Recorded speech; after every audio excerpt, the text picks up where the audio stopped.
Continuando então a nossa aula 6 sobre pessoas na produção. Nessa segunda aula, nós vamos ver como pode ser organizada a função produção e também já vamos iniciar a parte mais morosa e trabalhosa dessa aula, que é o projeto do trabalho, alocação dos tempos de trabalho. Então, algumas perspectivas sobre as organizações. As organizações fazendo a metáfora, são máquinas, né? Tem processos muito bem delimitados, com tempos e movimentos muito bem mensurados, tem fluxos de informações.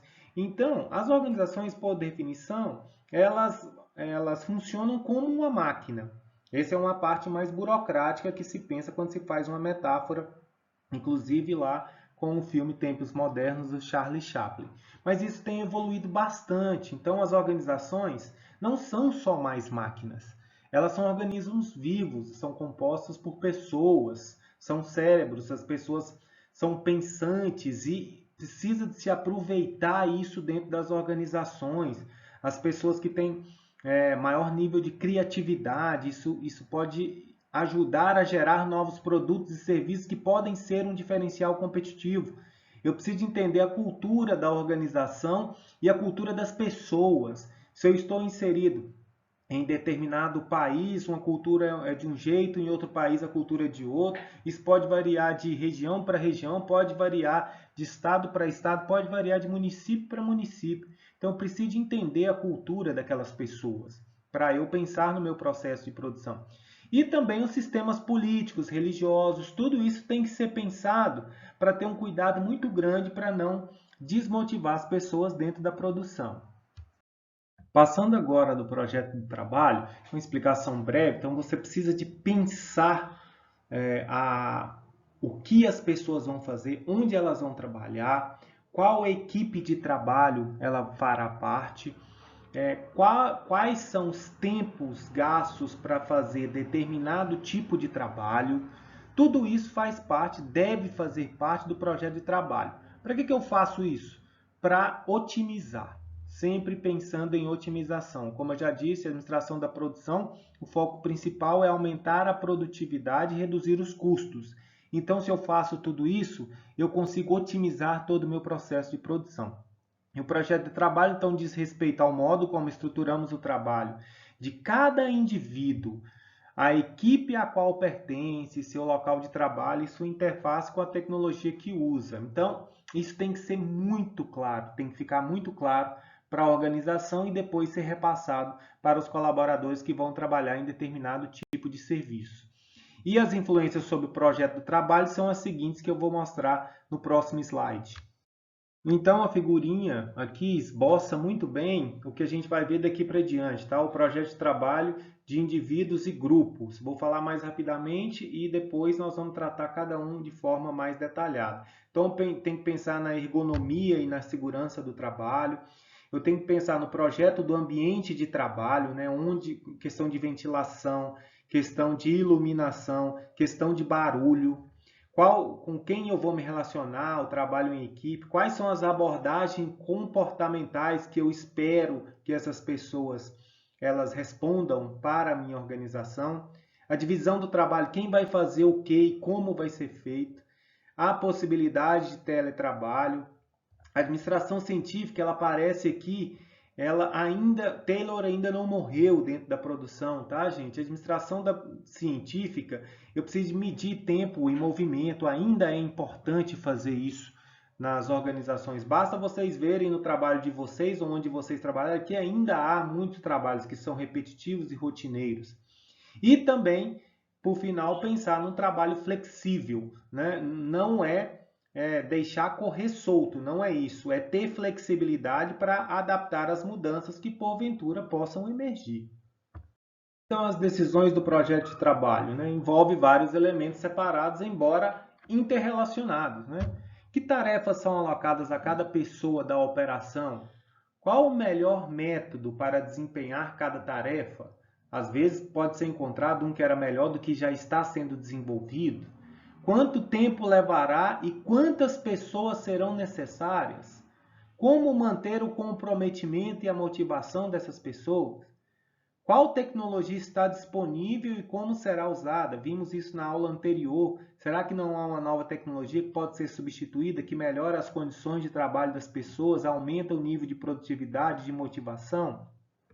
E quais as condições ambientais do local de trabalho? Tudo isso nós vamos ver mais adiante. Antes de passar para adiante, eu sugiro que vocês leiam esse caso que está no livro. É um caso bem curtinho que fala do estresse de trabalhar em alto contato com o cliente. Então, por que isso é importante? Tem processos de produção, principalmente prestação de serviço, em que pessoas vão lidar diretamente com o atendimento ao cliente. E se isso é feito o dia inteiro, isso pode gerar muito estresse, porque você vai atender pessoas de todos os tipos, né?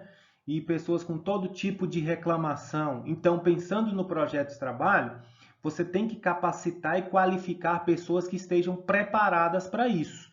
Se for o caso, haver troca de turnos mais rápidas, pessoas ter um tipo de movimentação melhor, um tipo de capacitação para melhor entender o que os clientes querem. Isso é extremamente estressante.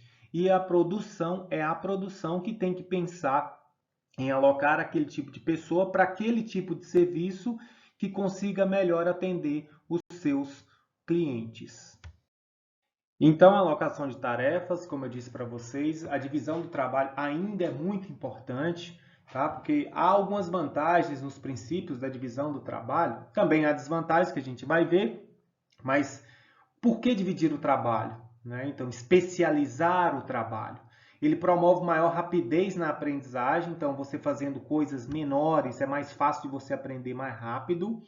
E a automação, obviamente, se é menos coisa, processos menos complexos, fica mais fácil. E também traz como resultado positivo a redução do trabalho não produtivo, ou seja, as pessoas vão errar menos, vão ter que repetir erros de forma menor. Isso vai trazer um aumento na produtividade e na eficácia.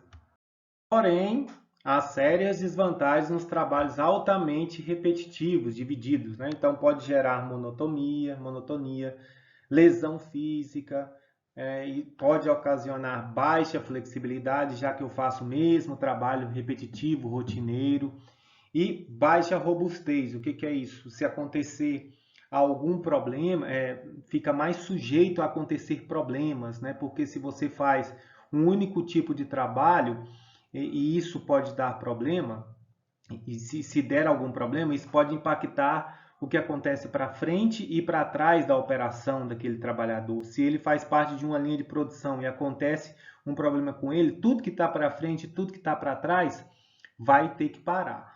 Então, o gerente de produção tem que olhar essa questão da divisão do trabalho e ter a sensibilidade de saber onde melhor fazer a divisão de trabalho, utilizando melhor as suas técnicas de produção e onde não fazer.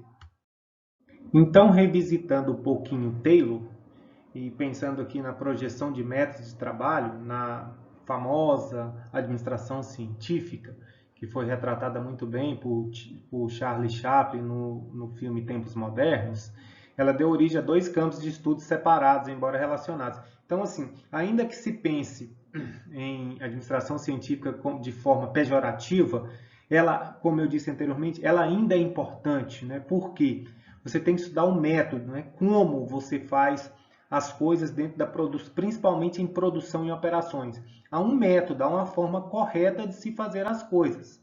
Além disso, eu tenho que medir o trabalho. Então, só vocês lembrarem lá do tempo e movimento, medição de tempo e movimento. Eu preciso de entender o que as pessoas fazem para elas fazerem corretamente. Eu preciso de medir o trabalho. Por que é importante essa medição do trabalho? A gente vai ver isso na nossa atividade lá no finalzinho. Porque pode ser que você tenha pessoas altamente produtivas e pessoas que são indolentes, por exemplo. Então, você consegue, com a medição do trabalho, você consegue mais ou menos que nivelar. Aí você consegue medir quais são as pessoas que são ideais para aquele tipo de produção e quais pessoas não são. Então, às vezes, não é porque a pessoa ela é ruim de serviço, é porque ela simplesmente está alocada no local errado. Então, a medição do trabalho, ela facilita detectar esse tipo de problema que pode estar emergindo dentro da organização. Avançando um pouquinho mais e pensando no projeto ergonômico do local de trabalho, a ergonomia diz respeito principalmente aos aspectos fisiológicos do projeto de trabalho e cuida das funções do corpo. Então, assim, eu tenho que pensar além da qualidade de vida das pessoas, eu tenho que pensar nas questões físicas dos seres humanos. Então, há uma forma correta de se, principalmente para quem trabalha com carregamento de peso, é uma forma correta de se pegar. Pessoas que ficam sentadas muito tempo, há uma forma correta de se sentar. Pessoas que ficam com o olho diretamente no computador o dia inteiro, tem uma distância certa para o fazer, para isso não trazer problemas físicos no futuro. Então, como uma pessoa interage com sua área de trabalho imediata e como as pessoas reagem às condições ambientais. Tudo isso tem que ser levado em consideração no projeto ergonômico. Qual é a quantidade de luz necessária, qual é a temperatura necessária para cada tipo de trabalho, qual é a quantidade de ruído, de som que ela consegue suportar. Pensem as pessoas trabalhando 8 horas por dia com um ruído muito grande, com muito barulho, ou com um espaço com muito calor, né? Ou com um nível de intensidade de luz muito baixa. Qual é o impacto disso na prestação de serviço e na produção de algum produto? Então, ambos os aspectos estão ligados por duas ideias comuns, que nós vamos ver no próximo slide. Então, deve haver ajustamento entre as pessoas e as tarefas que realizam, não pode ter muita disparidade. Então, ou a tarefa pode ser ajustada às pessoas, ou as pessoas podem se ajustar à tarefa. E o que a ergonomia trabalha? A ergonomia cuida da primeira alternativa, ou seja, a tarefa deve ser ajustada às pessoas, né? Para fazer uma comparação, uma analogia interessante, é o nível de evolução tecnológica que os bancos de carro têm evoluído ao longo do tempo, né? Então você consegue ajustar a altura, consegue ajustar distância, consegue colocar aquecimento, tudo isso faz parte do projeto ergonômico. Né? O interesse aqui é dar conforto para as pessoas aumentarem o seu nível de eficácia. Então é importante seguir a abordagem científica, de novo batendo nessa tecla, para o projeto do trabalho, coletando dados para indicar como as pessoas reagem sob diferentes condições do trabalho do projeto do trabalho, e tentando encontrar o melhor conjunto de condições para obter conforto e desempenho. Então também não é porque existe uma regra colocada que ela não pode ser mudada. Então você vai fazendo testes aí no projeto de trabalho para ver como melhor a tarefa pode ser ajustada às pessoas dentro de um processo de produção. A outra etapa da ergonomia é se preocupar com os aspectos antropométricos. O que é isso? São aspectos relacionados a tamanhos, formatos e outras características físicas das pessoas. Então você tem pessoas altas, você tem pessoas baixas, você tem pessoas com aspecto físico, com porte mais robusto, outras pessoas menores. Tem pessoas que são mais obesas, outras menos obesas. Tudo isso tem que ser colocado em pauta para você pensar melhor como a produção pode se adaptar àquele perfil de pessoa para gerar qualidade no trabalho. Então, visto que todos variamos em termos de tamanho e capacitação, os profissionais de ergonomia interessam-se especialmente por nossa faixa de capacitações, é o que eu disse agora. É por isso que os dados antropométricos são geralmente expressos em termos de percentil, que é o que eu vou mostrar para vocês aqui na próxima figurinha.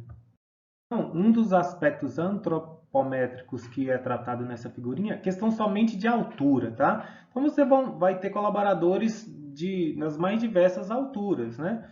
Então, na extrema esquerda aqui, então você tem uma altura dos três que é a menor, apenas 5% dos seus colaboradores vai ter uma altura menor do que este que é menor. E na extrema direita aqui, 95% dos colaboradores vai ser menor do que essa pessoa maior. Então, assim, será que, aqui eu retirando então 10% ao todo, será que eu preciso de ter consideração com essas pessoas? Ou eu vou simplesmente colocar um espaço de trabalho padrão para todo mundo? Não, né? Eu posso criar um espaço padrão para a maioria, mas eu tenho que pensar especificamente nessas pessoas que são mais altas e que são mais baixas. É do outro lado, então, para essa área máxima de trabalho, ela é específica para essa primeira figurinha de cima, para as pessoas que são mais altas. Mas na média, as pessoas vão precisar de um espaço somente dessa área de trabalho normal.